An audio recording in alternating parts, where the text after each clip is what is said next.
प्यारे मित्रों, नमः संस्कृताय।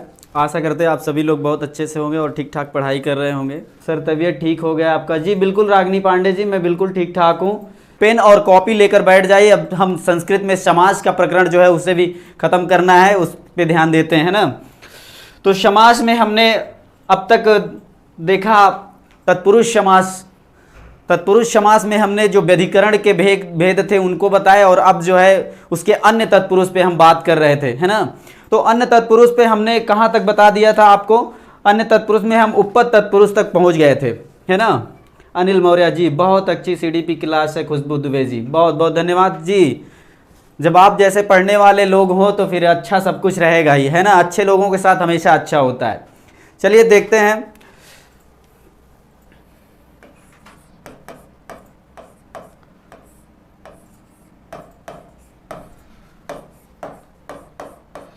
अन्य तत्पुरुष समास। अन्य तत्पुरुष समास में हमने अलुक तत्पुरुष तक क्या कहते हैं, उपपद तत्पुरुष तक बता दिए। 3 भेद और बचे हुए हैं, उनको भी थोड़ा तो बस शॉर्टकट तरीके में आप जान लीजिए, तो फिर हम कर्मधारय की बात करेंगे। इसको शॉर्टकट तरीके में केवल हम बताएंगे, आपको जानना है।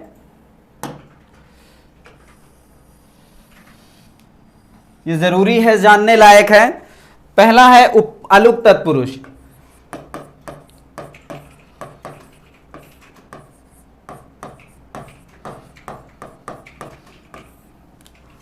अलुक तत्पुरुष समास, ठीक। और दूसरा है मयूर व्यंजकादि। नहीं, मध्यम पदलोपी कर दीजिए यहां पे, मध्यम पदलोपी।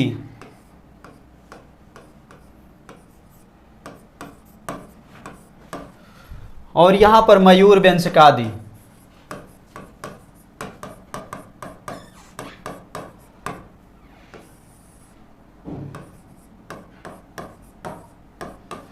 ठीक है, नाम आपके लिए भले थोड़ा सा नया हो सकता है, लेकिन हमारा कहने का केवल इतना मतलब है कि यदि ये नहीं पूछेगा अलुक तत्पुरुष क्या है, मध्यम पदलोपी क्या है, या मयूर व्यंजकादि क्या है, ये चीज यदि आपसे नहीं पूछेगा तो इसमें के कोई ना कोई शब्द देकर आपसे पूछ लेगा कि तत्पुरुष समास ये किसका भेद है ना। मतलब ये उदाहरण में कौन सा समास है, कोई उदाहरण दे देगा। यदि इन्हीं का कोई उदाहरण दे दिया तो आपने वो उदाहरण नहीं पढ़े होंगे, तो फिर आप तत्पुरुष भी टिक करने में थोड़ा सा आपको दिक्कत होगी।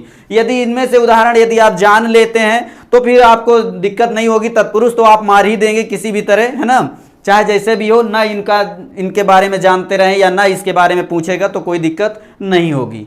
सर आगे चलिए जी रागिनी पांडे जी बिल्कुल। तो अलुक तत्पुरुष समास जो होता है, हमने अभी तक देखा कि समास में जब 2 पद होते हैं तो पूर्व पद की विभक्तियों का लोप होता रहा। पूर्व पद की विभक्तियों का लोप होता रहा। जैसे हमने देखिए, ये बहुत लोकप्रिय रहता है, इसी वजह से यही का नाम आ जाता है राज्ञा पुरुषः। राज्ञा पुरुषः। तो राज्ञा पुरुषः का जब हम इसका सामासिक पद बनाते थे तो राजपुरुषः बनता था, है ना। राजपुरुषः बनता था। तो इसमें क्या होता था, इस विभक्ति का जो है लोप हो जाता था। ये सभी में आपने देखा, जैसे और सारे उदाहरण रहे होंगे, है ना। चरणयोः सेवका, जैसे मान लीजिए चरणयोः सेवकः, है ना। तो इसमें जब इसका लोप करेंगे विभक्ति का तो क्या बन जाएगा? बन जाएगा चरण सेवक। चरण सेवक, ठीक ना। इतनी चीजें आप जानते थे कि विभक्ति का लोप समास में होता ही था, मतलब पूर्व पद की विभक्ति का लोप कर देते थे। लेकिन अब आया अलुक तत्पुरुष समास। अलुक तत्पुरुष समास कहता है इसमें विभक्तियों का लोप नहीं करेंगे। विभक्तियों का लोप नहीं करेंगे तो क्या करेंगे भैया? कहता है प्रायः सब में तो विभक्ति का लोप हो जाता, लेकिन जिसमें पूर्व पद की विभक्ति का लोप ना हो उसे हम क्या कहेंगे? अलुक तत्पुरुष समास कहेंगे, ठीक ना। इतनी बात केवल इसमें कहता है। ये चीज आप जो है हो सके तो वीडियो को रोक रोक कर आप जो है इसका परिभाषा लिख लीजिएगा, है ना, तो अति उत्तम रहेगा, क्योंकि ज्यादा समय इस पे नहीं लेंगे, ठीक है। ठीक है, समझ में आई बात? इतनी बात थी। तो अलुक तत्पुरुष में क्या है कि विभक्तियों का लोप नहीं होता है, ठीक ना, जिसमें पूर्व विभक्ति का लोप ना हो उसे अलुक तत्पुरुष समास कहते हैं। जैसे उदाहरण देख लीजिए, उदाहरण में आपको समझ में आ जाएगा और इंपॉर्टेंट उदाहरण देंगे जो आपके परीक्षा में पूछे जाएंगे, तो आप जाने रहिएगा कि अलुक तत्पुरुष हो ना हो लेकिन तत्पुरुष तो आप जाने रहेंगे, ठीक है ना। देख लीजिए, जैसे युधिष्ठिरा,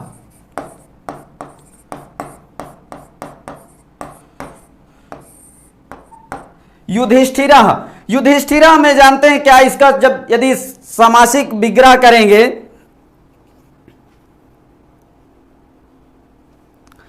सामासिक विग्रह करेंगे तो इसका जानते हैं सामासिक विग्रह बनेगा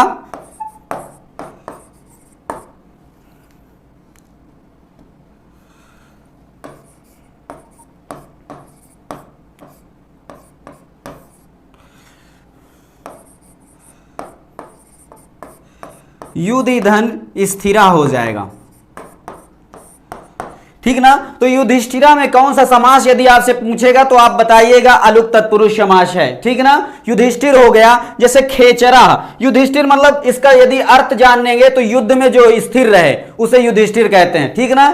युद्ध में जो स्थिर रहे उसे युधिष्ठिर कहते हैं। ऐसा आप लिख लीजिएगा वीडियो रोक के, यदि जैसे दिक्कत होती है अभी नहीं लिख रहे हैं तो बाद में वीडियो को चलाकर फिर से वीडियो रोक रोक के आप लिखते जाएंगे। युधिष्ठिर का अर्थ होता है जो युद्ध में स्थिर रहे और इसका जो संधि वो समास विग्रह होगा वो युद्ध स्थिरा होगा। इसी तरह खेचरा, खेचरा का क्या हो जाएगा, खेदनचरा, ठीक ना। ये पूर्व पद हो गया और ये उत्तर पद। तो खेचर का मतलब क्या होता है, जो आकाश में विचरण करने वाला, जो आकाश में चरने वाला, घूमने वाला, उसे क्या कहते हैं, खेचर कहते हैं, ठीक ना। जैसे पक्षियों का एक पर्याय होता है खेचर, ठीक ना। खेचर इसमें भी अलुक है, देख लीजिए खे और चर दोनों उसी तरह रखे हुए हैं, कोई भी विभक्ति का लोप नहीं हुआ है। इस तरह से आप जाने रहेंगे, ठीक ना। ये जानने वाली चीजें हैं। इसी तरह वाचस्पति है,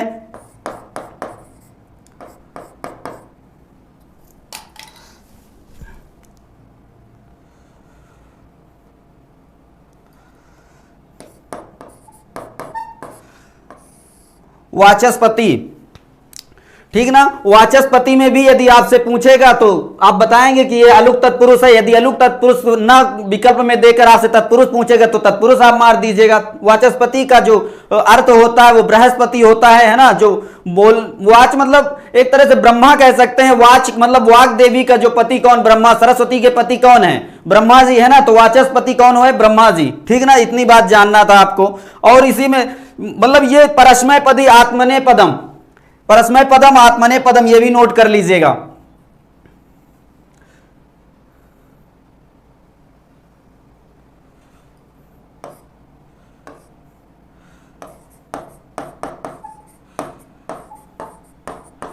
परस्मय पदम और आत्मने पदम,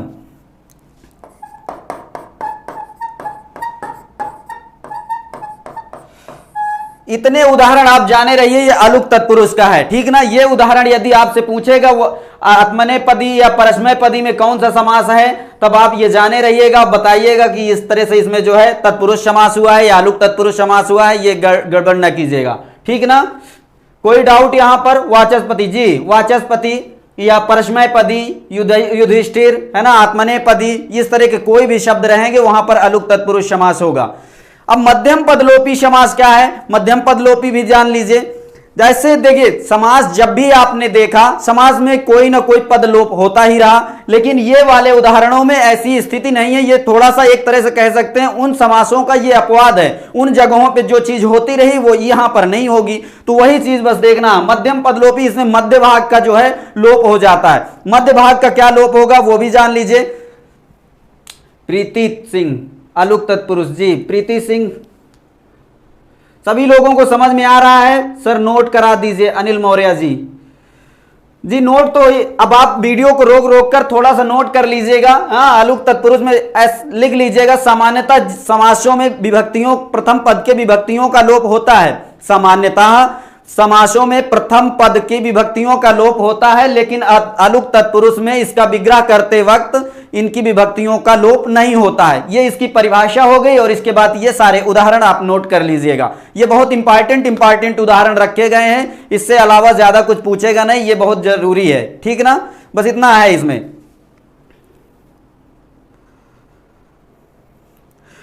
अब मध्यम पद लोपी देख लीजिए, ऐसा समास का ऐसा पद जो उत्तर पद का मतलब पूर्व पद का अंतिम भाग जो गायब हो, पूर्व पद के अंतिम भाग गायब हो इसमें, तो वो मध्यम पद लोपी समास होता है, ठीक ना।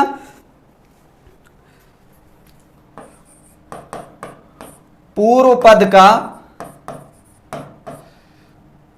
मध्य भाग कह सकते हैं, पूर्व पद का उत्तर भाग, उत्तर भाग का लोप होता है, ठीक ना। पूर्व पद का उत्तर भाग लोप होता है, पूर्व पद का उत्तर भाग, जी बिल्कुल ठीक है, कोई डाउट नहीं इसमें, पूर्व पद का उत्तर भाग इसमें लोप होगा। जैसे इसका भी उदाहरण देख लीजिए, जैसे शाक पार्थिवा, शाक पार्थिवा, शाक पार्थिवा है, यदि इसका जो है इसको विग्रह करेंगे तो जानते हैं क्या हो जाएगा, इसका विग्रह हो जाएगा शाक प्रिय पार्थिवा, ठीक ना, शाक प्रिय पार्थिवा। इतनी बात समझ में आई। ये मध्य भाग, ये प्रिय वाला भाग इसका लोप हो गया, देख लीजिए, यही चीज कह रहा है ना कि पूर्व पद का उत्तर भाग लोप हो जाएगा, तो शाक प्रिय पार्थिवा, शाक पार्थिवा बचता है, फिर प्रिय गायब हो जाता है, लोप हो जाता है, ठीक ना। इतनी बात समझ में आ गई। इसी तरह देव पूजका ब्राह्मणा जैसे होता है, देव ब्राह्मणा,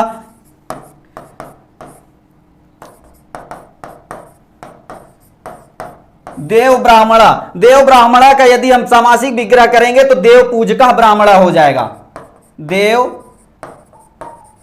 पूजका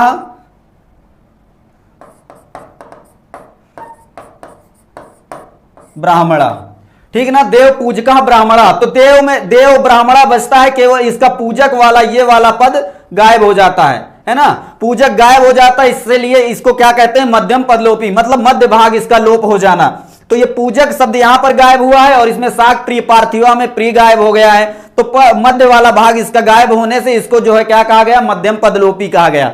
यदि आपके सामने पूछेगा शाक पार्थिवा में कौन सा समास है, तो मध्यम पदलोपी यदि दिया रहेगा तो अति उत्तम, यदि नहीं दिया रहता तो आप तत्पुरुष समास मार के आगे निकल जाएंगे। बस इतना तो आपको जानना ही चाहिए कि ये शब्दों में तत्पुरुष समास है। यदि पूछ लेगा मध्यम पदलोपी है कि कौन सा समास है, यदि उसके अंदर जाकर पूछेगा तो आप जान लीजिएगा, ये बता दीजिएगा मध्यम पदलोपी समास है, मध्यम पदलोपी तत्पुरुष समास, ठीक ना। इतनी बात आपको बतानी है। अंजना कुमारी गुड इवनिंग, किसी को कोई डाउट हो तो बताइएगा। सभी को समझ में आ रहा, शेर बहादुर, रागिनी पांडे जी, रितु वर्मा जी, अंजना कुमारी जी, सभी लोग बताइए समझ में आ रहा है। किसी को कोई डाउट हो तो बताइए।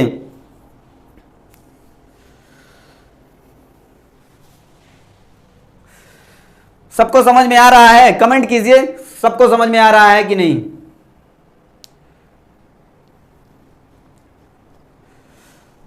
चलिए आगे देखते हैं।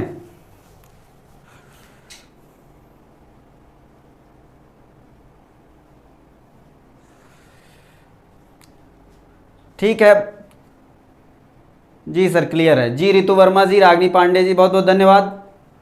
गुड़िया कुमारी जी, जी बिल्कुल। अब आती है बारी मयूर व्यंजकादि की। किसकी? मयूर व्यंजकादि तत्पुरुष समास। मयूर व्यंजकादि तत्पुरुष समास, इसका नाम ही क्यों मयूर व्यंजकादि रखा गया उसके बारे में पहला जानना जरूरी है। देखिए, व्यंजक माने होता है चालाक। व्यंजक मीन्स क्या होता है? चालाक। और मयूर के बारे में तो आपको पूछना ही नहीं है।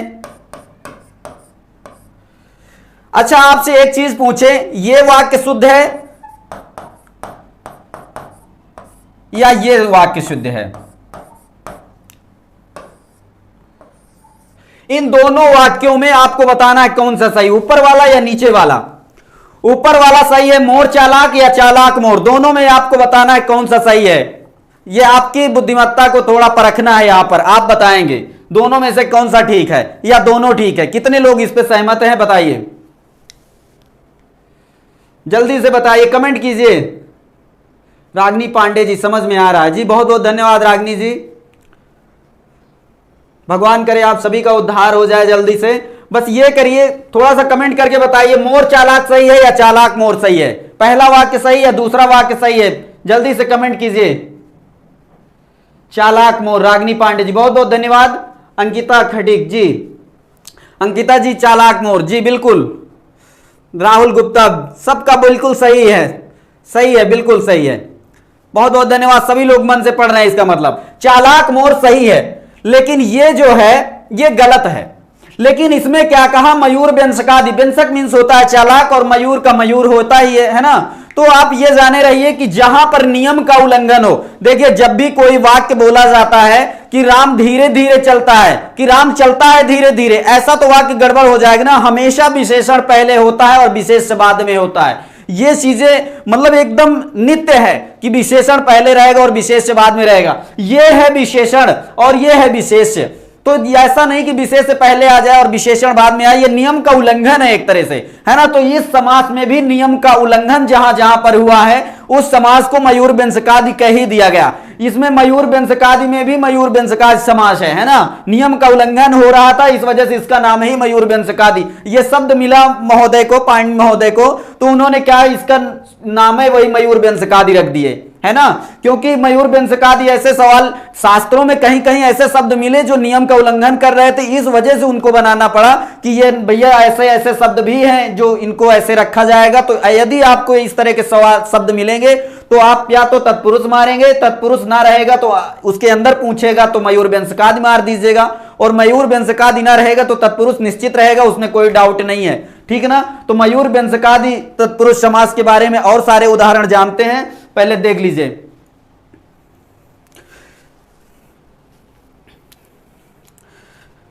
विशेषण विशेष तो आप अच्छी तरह से जानते हैं, जैसे घोड़ा काला कहें तो ये गलत हो जाएगा, लेकिन काला घोड़ा कहेंगे वो सही रहेगा, है ना।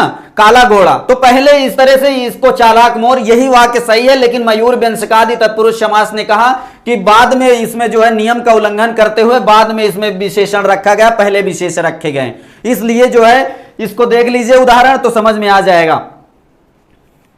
लेकिन यदि पूछेगा इसका मयूर व्यंजकादि में, तो इसका जो है यदि सामासिक पद बनाएंगे तो व्यंजक मयूर बनाएंगे।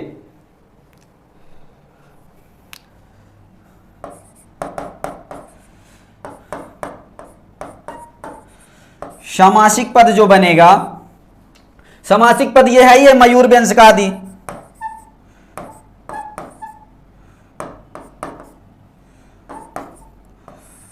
मयूर व्यंजक है ना। लेकिन यदि इसको विग्रह करेंगे तो व्यंजक मयूर करेंगे, बिल्कुल सही सही वाला व्यंजक मयूर, ठीक ना। इसको यदि सामासिक विग्रह करेंगे तो व्यंजक मयूर हो जाएगा। यदि आपसे पूछेगा कि व्यंजक मयूर का सामासिक पद बनाइए तो आपको बनाना है मयूर व्यंजका, ठीक ना। मयूर व्यंजका क्यों बनाएंगे, क्योंकि मयूर व्यंजकादि तत्पुरुष समास का है, ठीक ना। इस वजह से इसको मयूर व्यंजका बनाएंगे। सामासिक पद पूछेगा तो क्या होगा, है ना। जैसे मयूर और व्यंजक और मयूर दे दिया, इसका सामासिक पद पूछ लेगा तो आपको मयूर व्यंजका लिखना। यदि मयूर व्यंजका का सामासिक पद पूछे तो आप व्यंजक मयूर लिखेंगे, ठीक ना, व्यंजक मयूरा, ठीक ना। इस तरह से आप लिख लीजिए। और यदि आपसे पूछेगा कौन सा समास है तो मयूर व्यंजकादि, यदि मयूर व्यंजकादि नहीं देगा तो तत्पुरुष समास देगा तो आप तत्पुरुष समास मार दीजिएगा, ठीक ना। इसमें और ढेर सारे उदाहरण हैं, उनकी हम चर्चा करते हैं। उनकी चर्चा करें, थोड़ा सा एक कहानी के माध्यम से आपसे बात करते हैं। जैसे मान लीजिए आपके घर में आपकी ही शादी रची हो या आपकी सगाई होने वाली हो, तो वहां पर यदि आपसे कोई सामान मांगने, मान लीजिए आप किसी के घर में सामान लेने जाएं, या तो शादी में सबसे ज्यादा जरूरी होती है कढ़ाई वढ़ाई, जो बड़ी सी कढ़ाई होती गांव में किसी किसी के यहाँ विशेष तौर से होती है और किसी किसी के यहाँ नहीं होती है। तो यदि आपसे मान लीजिए आप किसी के यहाँ गए मांगने, कहे भैया कढ़ाई है क्या, तो वो कहें कि भैया अन्य गांव में देख लीजिए, है ना, हमारे यहाँ नहीं है, हमारे गांव में ही इस समय उपलब्ध नहीं है, अन्य गांव में देख लीजिए। अन्य गांव को जो है इस तरह से, ये अन्य को जो है अंतर कर देंगे तो इस तरह से मयूर व्यंजकादि हो जाएगी, ये बाद में लगेगा इस तरह से। इसका उदाहरण देख लीजिए, जैसे ग्रामांतरम हो गया, ग्रामांतरम। ग्रामांतरम में भी यदि आपसे पूछेगा कौन सा समास है तो आप क्या कहेंगे, मयूर व्यंजकादि समास है। मयूर व्यंजकादि क्यों हो जाएगा, आपने तो बताया अन्य ग्राम में है ना, अन्य ग्राम आपने बताया कि अन्य ग्राम में है, अन्य ग्रामः कर दीजिए, मतलब आपके यहां ही कोई लेने आया, आपने बताया कि हमारे यहां नहीं है, अन्य ग्राम में है, तो अन्य यहां पर तो देख लीजिए, ये सामासिक यदि विग्रह करेंगे तो अन्य ग्राम हो जाएगा, लेकिन यदि सामासिक पद बनाएंगे तो ग्रामांतरम हो जाएगा। ये किसका उदाहरण है, ये मयूर व्यंजकादि का है।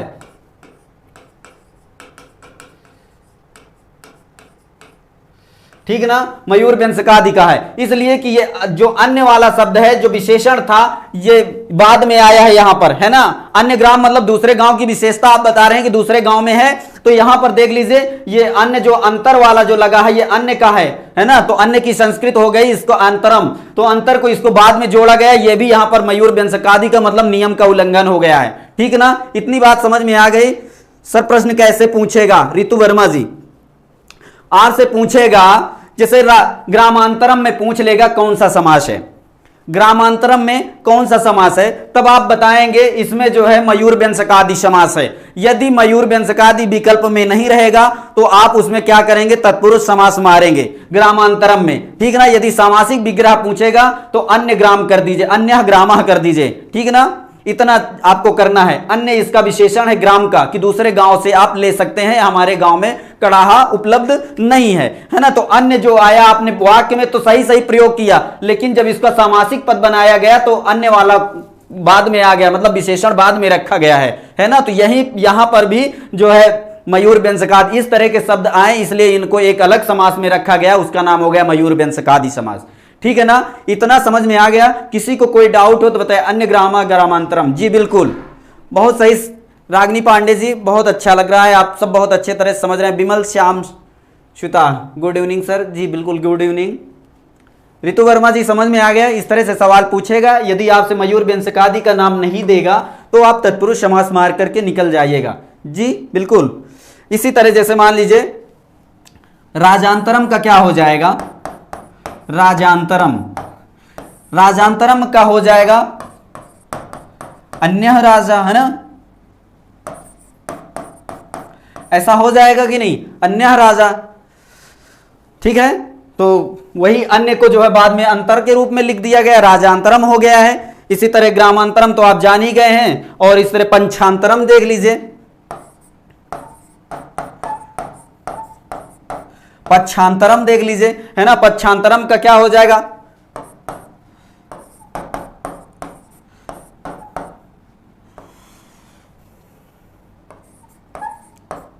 अन्य पक्षा हो जाएगा।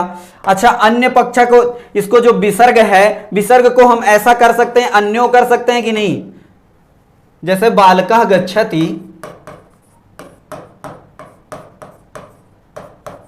बालकः गच्छति को बालको गच्छति कर सकते हैं। ये विसर्ग संधि में हमने आपको बहुत अच्छे से बताए थे, यदि ध्यान होगा तो विसर्ग को रा को उ और उ को ओ हो जाता है ना। तो इसी तरह अन्यो पक्षा भी कर सकते हैं, इसी तरह अन्यो ग्रामा भी कर सकते हैं, इसी तरह अन्यो राजा भी कर सकते हैं। कोई डाउट नहीं होना चाहिए, अच्छी तरह से यदि अन्यो दिखाई दे तो आप अन्यो मारिए, विसर्ग में रहेगा तो विसर्ग में, वैसे शुद्धतर जो अंतिम वाला रूप रहेगा वो अन्यो रहेगा, अन्य नहीं रहेगा, है ना। तो आप जाने रहिए विसर्ग का ओ हो जाता है, ये चीज अच्छी तरह से जाने रहिए। ये विसर्ग संधि का प्रकरण था, हमने बताया था इसको, है ना, तो अच्छी तरह से ये जान लीजिएगा, कोई डाउट में किसी तरह का ना रहे आपको, बस अच्छी तरह से समझ लीजिए। जैसे देशांतरम, देशांतरम, देशांतरम का समास विग्रह क्या हो जाएगा, अन्योदेशा हो जाएगा। इस तरह से हो जाएगा ना। ये अन्य जो था ये विशेषण था देश का, मतलब दूसरे देश का राजा या दूसरे देश में कोई विशेष चीजें है ना, तो इस तरह से जो है ये अर्थ निकाल लीजिए, अपने से वाक्य प्रयोग कर लीजिएगा। जैसे अन्य राजा है ना, तो अन्य राजा कहेंगे, लेकिन यहां पर जो है फिर राजांतरम हो जाता है, नियम का उल्लंघन हो जाता है जब समासिक पद बनता है ना। बोलने में तो हम अन्य राजा कहते हैं, ये सही है, विशेषण आप पहले लगा रहे हैं सही है, लेकिन राजांतरम यदि हो जाएगा तो इसका जब अर्थ निकलेगा राजांतरम का, तो राजा अन्य निकलेगा, है ना। यदि इसका पद के हिसाब से अर्थ निकालेंगे तो राजा अन्य निकलेगा, तो ये क्या हुआ, नियम का उल्लंघन हुआ। लेकिन शुद्ध जो है वो ये है, अन्यो राजा मतलब दूसरा कोई राजा, है ना। तो इस तरह से आप समझ लिए, इतनी बातें थी अन्य समास वो अन्य तत्पुरुष के अंतर्गत इतनी सारी बातें आपको बतानी थी जो बहुत इंपॉर्टेंट थी, ये छूट ना जाए, इस वजह से हमने ये चीजें आपके सामने रखा है। हम तो चाहते हैं कि आपका अच्छी तरह से कल्याण हो जाए, आपका भविष्य बिल्कुल उज्जवल रहे, इसलिए हर चीजों को छोटे ना, उसका हम पूरा ध्यान रखते हैं, हर चीज को बताते हैं। जो अन्य तत्पुरुष समास में था जितना, वो हम आपको बताएं, ठीक ना। अन्य तत्पुरुष आज से समाप्त होता है। अब हम कर्मधारय की बात करेंगे। जो तत्पुरुष समास का जो समानाधिकरण था, हमने उस पर थोड़ा थोड़ा बात कर लिए थे, मतलब एक तरह से अच्छी तरह से बताए थे, आपको समझ में भी आया होगा। लेकिन अब थोड़ा सा उसमें नोट करने का और अच्छी तरह से जानने की जरूरत है, उस पर हम थोड़ी सी विशेष चर्चा करेंगे, ठीक है ना। अभी तो क्लास चल रही है, ठीक है,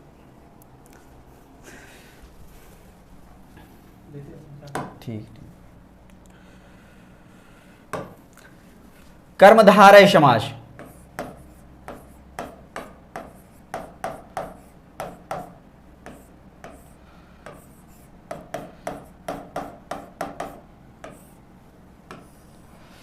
कर्मधारय समास आपको देखना है।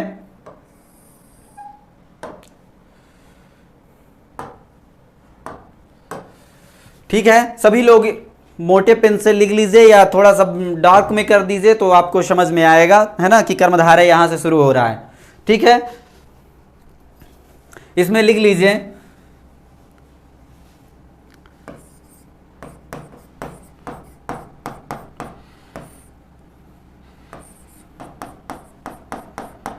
तत्पुरुष समास के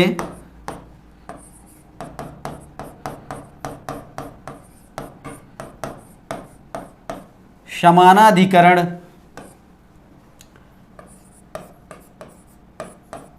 भेद को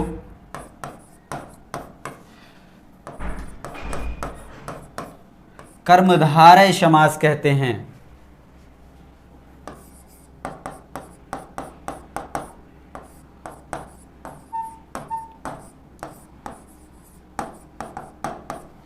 ठीक है, नोट कर लीजिए। देवेंद्र चौधरी जी सर,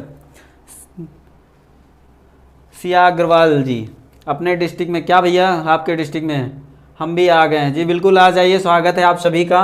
सभी लोग शेयर कर दीजिए, विशेष हमारा निवेदन है, आज आप लोगों की संख्या बहुत कम दिख रही है, सभी लोग शेयर कर दीजिए। क्या हो गया, सभी लोग शेयर कीजिए अच्छी तरह से। क्लास ठीक ठाक तो चल ही रही है, हाँ, सबको समझ में आ रहा है।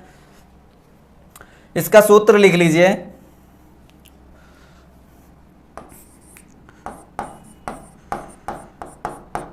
तत्पुरुषः समानाधिकरण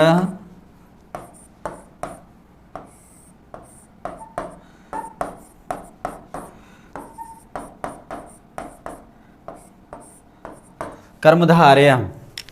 ठीक ना, सभी लोग, दीपक कुमार जी जी देख लीजिए, जिसको भी कोई दिक्कत रहेगी आज की क्लास को या किसी क्लास में, एक बार फिर से जरूर रिपीटेड करके देख लीजिएगा, है ना, और अच्छे तरह से नोट्स बनाइएगा। समझ में सब कुछ आना चाहिए, कोई डाउट ना होना चाहिए, क्योंकि सवाल यदि आपसे ऊपर मान लीजिए अलुक तत्पुरुष नहीं पूछेगा, मध्यम पदलोपी नहीं पूछेगा, मयूर व्यंजकादि नहीं पूछेगा, तो आपसे इस तरह के उदाहरण देकर तत्पुरुष तो जरूर पूछ लेगा, क्योंकि तत्पुरुष का भेद है, अंदर नहीं जाएगा, तो उदाहरण तो आपको जानना ही चाहिए कि ये सारे उदाहरण आपके जो है तत्पुरुष समास के हैं। ठीक ना, इतनी चीजें आपको जाननी ही चाहिए। सब लोग दिवाली की छुट्टी मना रहे हैं सर, अच्छा रागनी जी, चलिए कोई बात नहीं, दिवाली तो अभी दूर है। तत्पुरुषा समानाधिकरण कर्मधारया, ठीक ना, आगे चलें, सूत्र नोट कर लीजिए और इसमें थोड़ा सा नोट कर लेंगे तो ज्यादा समझ में आएगा। सफाई कर रहे हैं सब, रितु वर्मा जी, अच्छा भैया, चलिए कोई बात नहीं, पहले से सफाई करना चाहिए।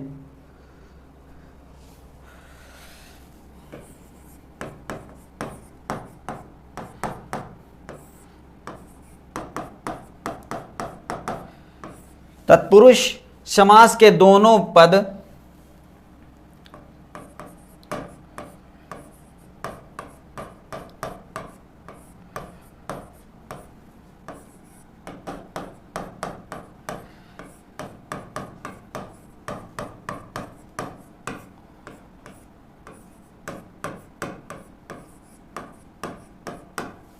समान विभक्ति में रहें वहां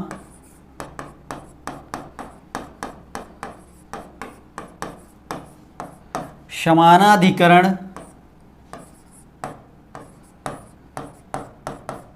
तत्पुरुष या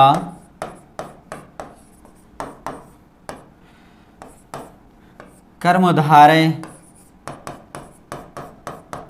समास होता है।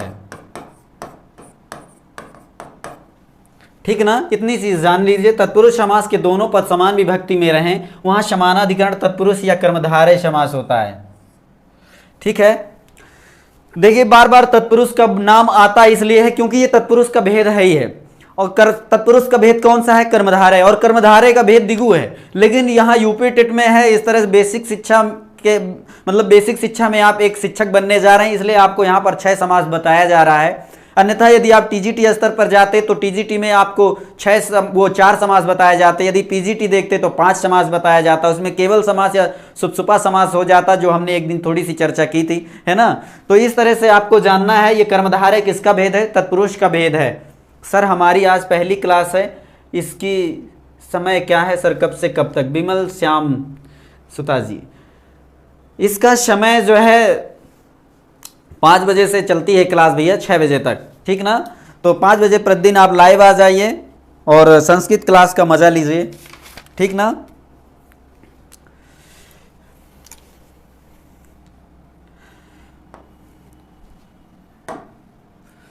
आज कलर कोई भी चेंज करते हैं, कलर वही आता है क्या? कोई भी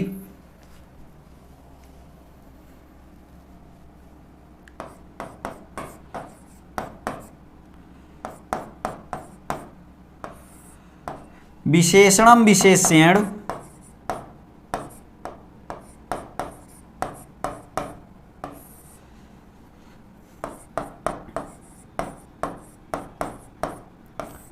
बहुलम, विशेषणम विशेष्यण बहुलम।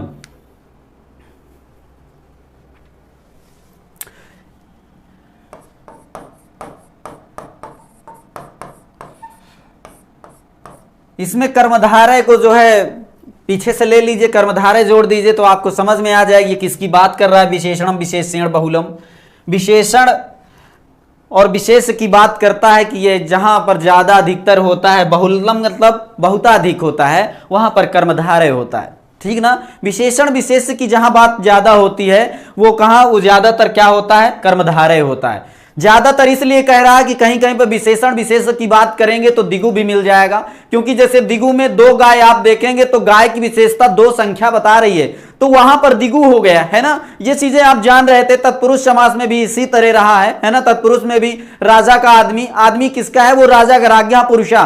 तो विशेषण यदि उसका ढूंढेंगे तो राजा का वो विशेष आदमी है ना। तो इस तरह से यदि, इसीलिए ये बहुलम शब्द का यहां पर प्रयोग हुआ कि बहुताधिक मतलब अत्यधिक, ज्यादातर आपको जो है ये कर्मधारय में मिलेगा विशेषण विशेष से, है ना। तो ये चीजें आप यहां पर जानिए। सर सीटेट की हम यही तैयारी कर सकते हैं? बिल्कुल भैया, बिल्कुल स्वागत है। आप देखिए जो संस्कृत का जो चैप्टर हैं वो सारे सीटेट हो या यूपी टेट है, वही चीजें हैं, उसमें अलग से कोई उसका पाठ्यक्रम नहीं निर्धारित है, यही पाठ्यक्रम है दोनों जगह पे। ठीक ना, इतनी चीज जाने रहिए। विशेषणम विशेषण बहुलम, इस पे आप थोड़ा सा नोट कर लेंगे तो समझ में आएगा।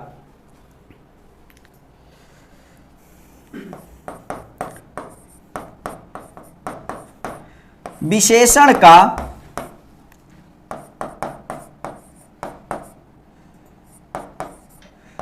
विशेष के साथ,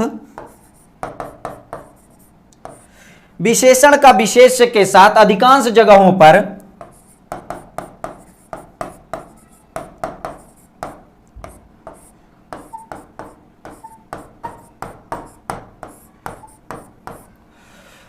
अधिकांश जगहों पर कर्मधारय समास होता है।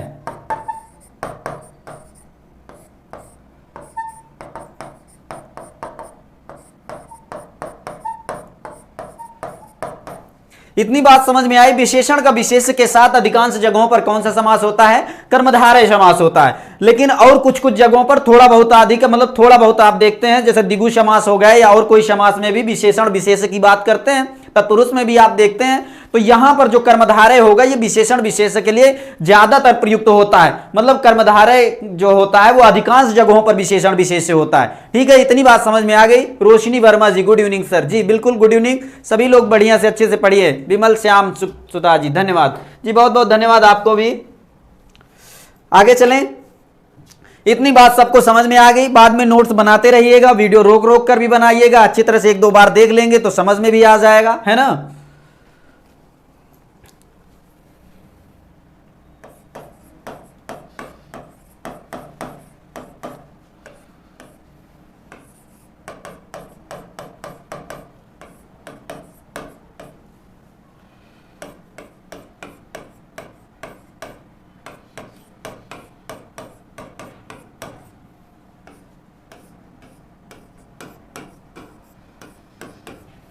कर्मधारय समास के निम्नलिखित भेद हैं। ठीक है, पहला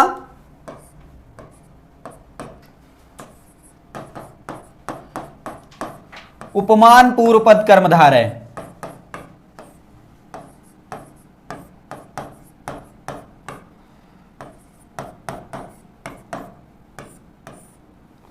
उपमान पूर्व पद कर्मधारय, ये जो है कर्मधारय समास का पहला भेद है। एग्जाम आज खत्म हो गया रोशनी वर्मा जी। जी, उपमान और उपमेय हमने बताया था कि जो चीजें जैसे हम तुलना करते, उपमा अलंकार आपने पढ़ा होगा, उपमेय उपमा का उपमेय में जो है ये तमाम जैसी परिभाषाएं आपने रहते हैं, अभेद रहता है, भेद रहता है, इस तरह की तमाम चीजें आपने पढ़ा। वहां पर आप उपमेय और उपमान में इतना चक्रघन्न हो जाए, इतना चक्रघन्न हो जाते हैं कि आपको समझ में ही नहीं आता कि उपमान क्या कह रहा है और उपमेय क्या कह रहा है, बार बार उसी में कतर ब्योत कर रहा है। मैं आपको बता दूं, कभी आप भूलेंगे नहीं। उपमान मैंने कहा, उपमान जो होता है वो दूर की वस्तु होती है, दूर की वस्तु। और उपमेय जो होता है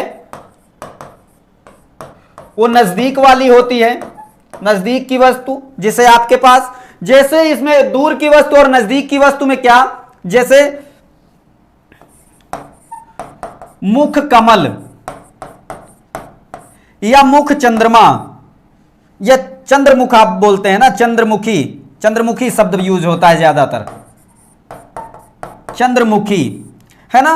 तो मुख तो आपके पास है, मुख कहां है? आपके पास है। और चंद्रमा कहां है? दूर है। तो जो दूर है वो उपमान हो गया और जो नजदीक है वो उपमेय हो गया। तो मुख कहां है? मुख आपके पास है, तो मुख क्या हो गया? उपमेय हो गया। और उपमान क्या हो गया? चंद्रमा हो गया। इसी तरह मुख आपके पास है लेकिन कमल आपके पास नहीं है। कमल जो है सरोवरों में होता है, वो दूर होता है, इसलिए ये क्या हो जाएगा? कमल, कमल उपमान हो जाएगा और मुख क्या हो जाएगा? उपमेय हो जाएगा। इतनी बात समझ में आ गई? कोई डाउट? आज सब लोग कहां चले गए? संगीता मौर्य जी, जी बहुत कम लोग हैं, सही कह रहे हैं, बहुत कम लोग हैं। कोई डाउट नहीं, आप कोई दिक्कत नहीं है, आप अच्छे से पढ़ाई कीजिए, बाद में वो लोग देख लेंगे, हो सकता है किसी तरह की दिक्कत हो या कुछ काम से चले गए हो बाहर। तो आप इतना समझ लीजिए, उपमान और उपमेय में भेद आपको समझ में आ गया। जो नजदीक हो वो उपमेय है और जो दूर हो वो उपमान है, ठीक है ना। तो जैसे मुख कमल है तो मुख कमल में मुख जो है नजदीक है, तो मुख आपके पास है। या किसी की तुलना करेंगे, मान लीजिए कोई लड़की आपके सामने खड़ी होते हैं ना, बहुत सारे लड़के कमेंट करते हैं, अरे वाह चंद्रमुखी है बिल्कुल ना, जिसका चेहरा बिल्कुल चंद्रमा के जैसे ज्वाजल्यमान हो, बिल्कुल श्वेत हो, बढ़िया है ना, तो लोग कहते हैं वाह चंद्रमुखी है ना। लोग कमेंट करते हैं लड़कियों को, लड़कियां जानती होंगे या लड़के जो करते हैं वो जानते होंगे। तो इस तरह से चंद्रमुखी यदि कह दिया गया तो चंद्रमुखी में चंद्रमा आपका दूर है, तो चंद्रमा दूर है तो ये क्या हो गया? उपमान हो गया। लेकिन मुख कहां है? मुख नजदीक है, जिसकी आप तुलना चंद्रमा से कर रहे हैं, वो क्या है? वो उपमेय हो गया, है ना। अब तो आपको कभी भूलेगा नहीं, मुझे लगता है उपमान और उपमेय में आपको कभी कोई दिक्कत नहीं आएगी, है ना। जो दूर हो वो उपमान है और जो नजदीक हो वो उपमेय है। ठीक है, आगे चलें।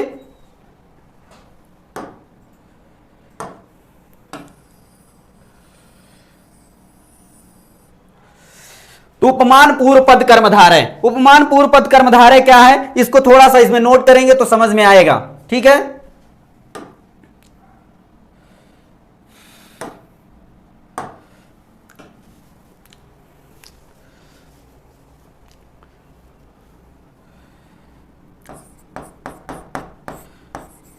जब समास में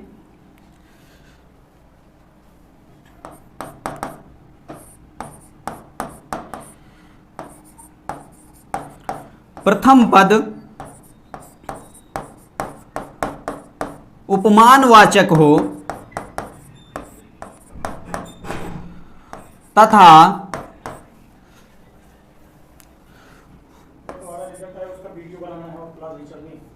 तथा दूसरा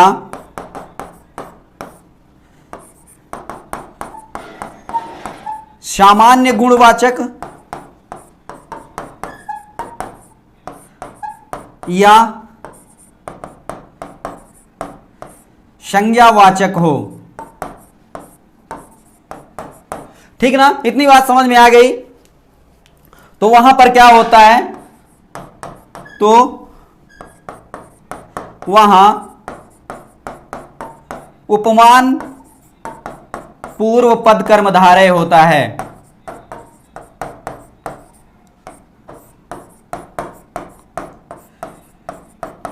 ठीक है, इतनी बात जान लीजिए। जब समास में प्रथम पद उपमानवाचक हो तथा दूसरा सामान्य गुणवाचक हो, तो सामान्य गुणवाचक हो मतलब सामान्य बात, कोई सामान्य शब्द से रखा हो, या फिर संज्ञावाचक हो, तो फिर क्या हो जाए, वहां पर उपमान पूर्व पद कर्मधारय होता है। ठीक ना, सामान्य वाचक का मतलब सामान्य कोई या फिर संज्ञा किसी का नाम लेकर पहले विशेषण दे दिया गया हो ना, जैसे अभी आपने बताया चंद्रमुखी, तो चंद्रमा क्या हो गया, चंद्रमा दूर है, उपमान पहले है ना, उपमान पहले है, वही चंद्रमा जो उपमान है, और मुख क्या है, वो एक सामान्यवाची है, सामान्य गुणवाची है ना। इतनी बात समझ में आई। तो उसी को क्या कहते हैं, उसी को उपमान पूर्व पद कर्मधारय कहते हैं।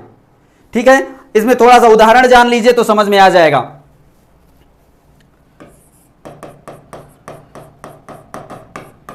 ऐसा आप भी बना लीजिएगा, सामासिक पद, समास विग्रह कर दीजिए और यहां पर अर्थ कर दीजिएगा। अर्थ जान लीजिए तो समझ में आ जाएगा, है ना। जैसे घनश्यामः, घनश्यामः, तो इसका क्या हो जाएगा, घन इव श्यामः। इसका सामासिक विग्रह जो बनेगा वो घन इव श्यामः बनेगा। ठीक ना,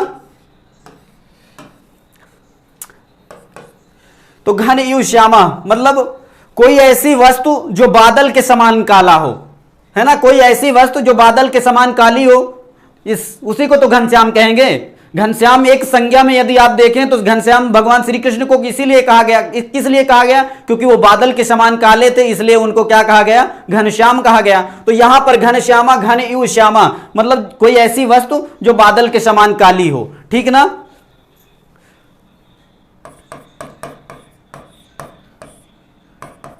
बादल के समान काला। ठीक है, कोई डाउट। इसी तरह से चंद्र आह्लाद का,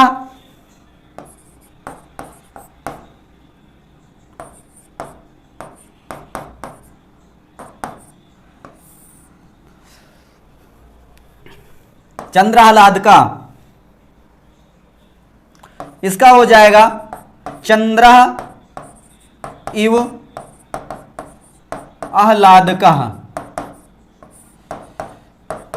ठीक है, चंद्र इव आह्लादकः, तो कोई मतलब इसका अर्थ क्या हो जाएगा, कोई ऐसी वस्तु हो जो चंद्रमा के समान आनंददायी हो। आह्लादक का मतलब आनंद देने वाला। आह्लादक क्या होता है, आनंद जो देना, है ना, आनंद जो आनंद की स्फूर्ति करे, है ना, तो वो क्या हो जाता है, आह्लादक। मतलब यदि सूरज को करें तो सूरज आह्लादक नहीं होता, उसकी ताप जो है, उष्मा जो होती है वो बहुत गर्म होती है, आपको पसंद नहीं है। ठंडी की बात नहीं कहते कि ठंडी के सीजन में आपको सूर्य की रोशनी आपको पसंद आती हो, लेकिन चंद्रमा की रोशनी हमेशा सबको पसंद आती है, क्योंकि उसकी रोशनी क्या होती है, शीतल होती है। तो चंद्रमा की रोशनी क्या है, चंद्रमा के समान जो है कौन आह्लादक हो, है ना, तो वो शीतलता से उसको जाना जाता है। चंद्रमा के समान या तो सुंदरता में जाना जाता है, चंद्रमा शीतल होता है, चंद्रमा सुंदर होता है, इसलिए उसकी बहुत सारी तुलनाएं होती हैं। लड़कियों की तुलना या किसी नायिका के चेहरे की तुलना आप चंद्रमा से करते हैं, क्यों? क्योंकि वो सुंदर है, इस वजह से, है ना। शीतलता में भी चंद्रमा की तुलना की जाती है, ठीक है ना।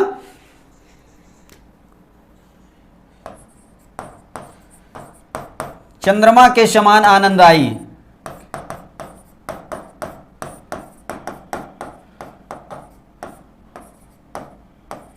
आनंददायी लिख दीजिएगा, ठीक है ना।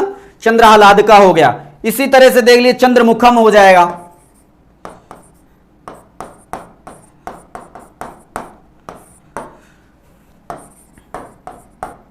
चंद्रायु मुखम, चंद्रायु मुखम, इसका अर्थ क्या हो जाएगा? चंद्रमा के समान का जो जिसका मुख हो, कोई ऐसा व्यक्ति या कोई ऐसी महिला जिसका मुख किसके समान हो? चंद्रमा के समान हो, है ना।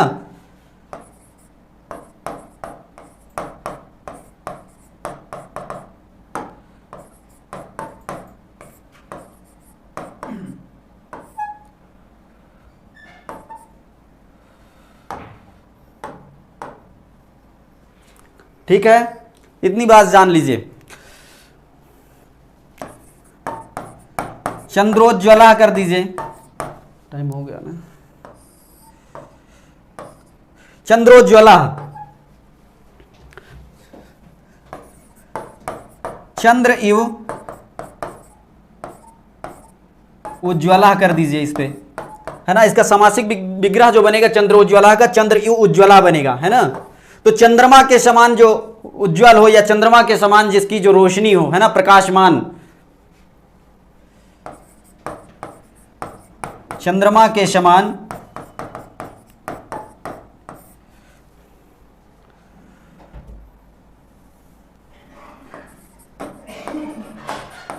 चमकदार कर दीजिए, चंद्रमा के समान चमकदार। ये हो गया उपमान पूर्व पद कर्मधारय, है ना।